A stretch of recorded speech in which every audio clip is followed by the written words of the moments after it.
एक बात मैं कथा से बार बार निवेदन करूं प्यारे, बार बार हाथ जोड़कर विनती करूं, कभी कोई संतों का आचरण देखो ना, संतों की जीवन यात्रा देखो, संतों की कोई शैली देखो, संतों की पद्धति देखो ना, तो बहुत जल्दी अपने मन में विकृतियां मत लाना, कोई निर्णय पर मत पहुंच जाना कि ये साधु होकर ऐसा कर रहे हैं। साधुओं की अपनी मौज होती है प्यारे, वो किस कारण से कर रहे हैं, वो क्यों कर रहे हैं, ये कोई नहीं जानता।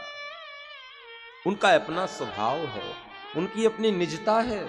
आपने स्वामी रामकृष्ण परमहंस का नाम सुना होगा, विवेकानंद के गुरु स्वामी रामकृष्ण परमहंस। रामकृष्ण परमहंस इतने महापुरुष, इतने सिद्ध पुरुष थे प्यारे, इतने सिद्ध पुरुष थे कि उन्होंने जगदम्बा काली से संवाद किया था। इसी कलयुग में भगवती जगदम्बा से वार्ता होती थी उनकी। इतने बड़े महापुरुष, लेकिन उनके जीवन में एक कमी थी, उनके जीवन में एक आसक्ति दिखाई देती थी। पकौड़े पर उनका बड़ा प्रेम था, भजिया पर बड़ी रुचि थी।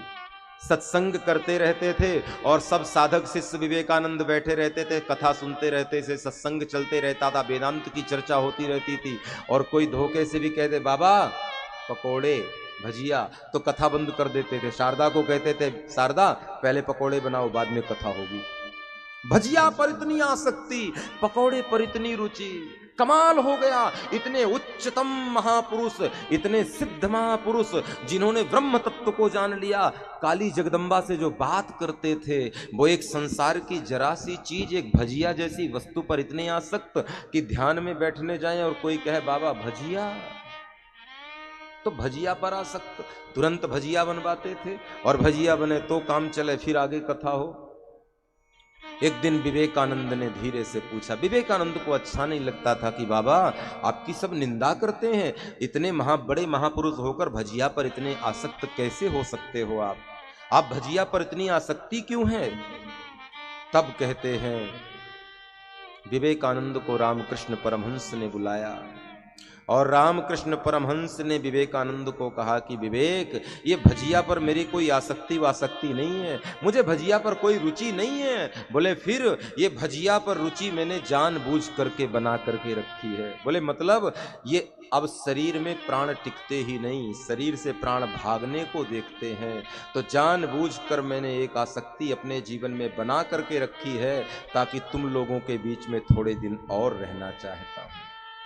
और जिस दिन ये भजिया की आसक्ति को मैं तोड़ दूंगा, ये भजिया की आसक्ति को खत्म कर दूंगा, समझ लेना वो मेरे जीवन का अंतिम दिन होगा। और विवेकानंद पैरों को पकड़ करके रोने लगे।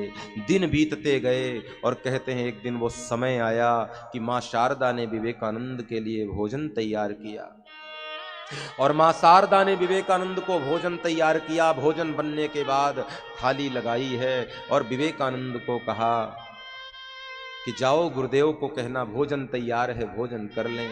और विवेकानंद गए, गुरुदेव को प्रणाम किया, कहा गुरुदेव भोजन तैयार है, चल करके भोजन कर लो।